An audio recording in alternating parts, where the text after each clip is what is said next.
All right, this is the Founders Growth Playbook, where I'm going to talk to you about the strategies and tactics of some of the top software companies and how they went to market in their early days to get customers. So this week, we're going to be talking about two main categories, really, if you're getting started trying to found a service business or a product business, things you should be thinking about. Those are two overarching categories I would have. And what I would say is I can speak from just my experience here. So I can provide some good insights into both service and product based companies that I've worked for, or obviously SlashDev being a service company, my experience there. But there's going to be lots of other great resources online that are going to have much better information for deep dives on some more detailed topics within product or service growth. Like, if you want to study SEO or if you want to know more about paid marketing, go and check that out. But let's dive into this and let's talk about first what you need to know about growth at a service business. So SlashDev is obviously a service-based business. And the number one thing that I would say when you're starting a service business is you need to be the type of individual who can get hired as a contractor working in that industry. So if you are trying to start a software company, you should be able to be a contractor as a software engineer. And then you're going to want to make sure that you can provide such a good service that that client is going to recommend you to others, because that's really the foundation of building a good business. It always has been, and it always will be. If you can provide the highest quality service, you're going to have more business than you can handle. So focus on being the best at what you do and providing an awesome service. Then I would say it's going to be an iterative process, really, to get better, right? It's going to be failures along the way. So what's that look like? That looks a little bit like this. Level one, your first day as an entrepreneur, and you are in danger. You do not know everything you need to know in order to build this business. You're going to make countless mistakes, and that's part of the process to becoming level 100, where everyone else is in danger and you are a juggernaut. And so embrace that learning journey, embrace those failures. That's part of the process of becoming a great entrepreneur. And so that's the iterative process of providing a better service. But where I really see lots of people failing when it comes to providing a service and growing a service business, I see lots of individual contributors who don't know anything about growth or selling and completely drop the ball. Especially software engineers are not the best business people or understanding of how to build a business, build a brand, and get traffic, get clients. So I'm going to talk a little bit more now about bringing in new customers. Again, remember the foundation is providing an awesome service, because there are many great businesses that grew to become incredible businesses just by word of mouth. So if you can provide an awesome service and be the best at what you do, that is the foundation on building a great business. Even if you're going to bring in new clients and you're an awesome market, you want to keep those clients around and you want them to be your biggest advocates.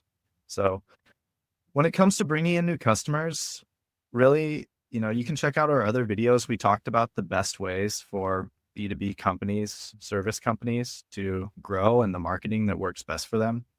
Paid advertising is really important. SEO is super important and the most cost-effective way to get clients outside of word of mouth and referrals being number one. Looking at your social media, looking at your partnerships, your branding. This is why a lot of individual service providers aren't good at growing their companies, because it takes a growth mindset to be so obsessed with all of these categories. You need to build an awesome landing page. You need to look at all the metadata for your SEO. And you need to look at your social media channels. You need to figure out how can you get affiliates? How can you get partnerships? And in order to juggle all of those things, you're going to be grinding on Saturday, Sunday, holidays, birthdays, and you've got to embrace that grind. And those early days are going to be very, very tough. And it's just part of the process. It's part of the early days of that exponential curve. So make sure you check out some of our other videos where we talk about the main ways to grow, and make sure that you continue to master your skill set as a contributor in the space you want to provide a service. All right. And secondly, I'm going to talk about product businesses. So specifically software products is really where I'm going to focus here. So both B2C and B2B software products, and talking a little bit about some of the dynamics I've learned about growing these types of companies. So if we if we kind of look at the more lower ticket B2C type company where your customer lifetime value is very low, when you have a low customer lifetime value, you can't spend a lot of money to acquire each customer, right? If you only make $100 on a customer over their lifetime, you have to spend less than $100 to acquire that customer in order to be a profitable company. So everyone knows Duolingo. Duolingo is an awesome app, but it took them over a decade to become profitable. And this is just the reality for many B2C product companies and B2B as well, because it takes a lot of time to develop that product into something that's actually useful for users. And so you have to be ready for the long-term grind of sticking it out, improving your product every day, talking to users. And talking to users leads me into the main area of growth for these types of companies. That would be product-led growth. So it's critical that you have a group of core beta users that you're improving with and you're getting feedback from, because they're going to tell you what features they want that's going to actually make this useful to a new customer who's not loyal to you or not your friend, right? And so this is how Duolingo grew. This is how Slack grew. This is how Dropbox grew. So you really have to find that niche and serve a need for them and continue to grow through word of mouth and through product-led growth. Additionally, if we talk about the other side of the coin with like a higher customer lifetime value, that'd be more like a B2B software service. So Hubstaff, a CRM type service where you can really make a higher customer lifetime value on that client. Then your go-to-market strategy can be a little different. You can have salespeople who are reaching out to potential clients. You can spend money on paid advertising, but also you might have a much higher threshold on how useful your product has to be, how many key features your product has to have in order to be competitive. So in new market, you're going to need less features. Existing market, ERP systems, CRM systems, people expect a lot, and those systems are very cheap these days for the amount of features that they have. So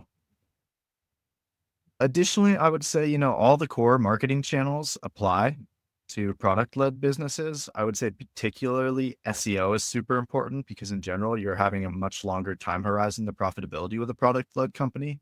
So SEO is worth investing in early and getting out there, looking for partnerships. If you're an ed tech company, you should be partnering with schools, et cetera, et cetera. So be thinking about where your ideal user spends their time, where they could find you, who your ideal partners could be, and just embrace that a product company is going to take a lot longer on average to succeed.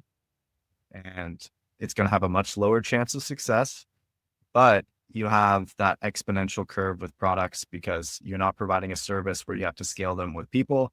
So if you do get traction, you can become an Instagram, a Spotify, etc. Yeah, hopefully these are some good takeaways for you on how to grow both product and service businesses. And yeah, time to get back to building. Cheers.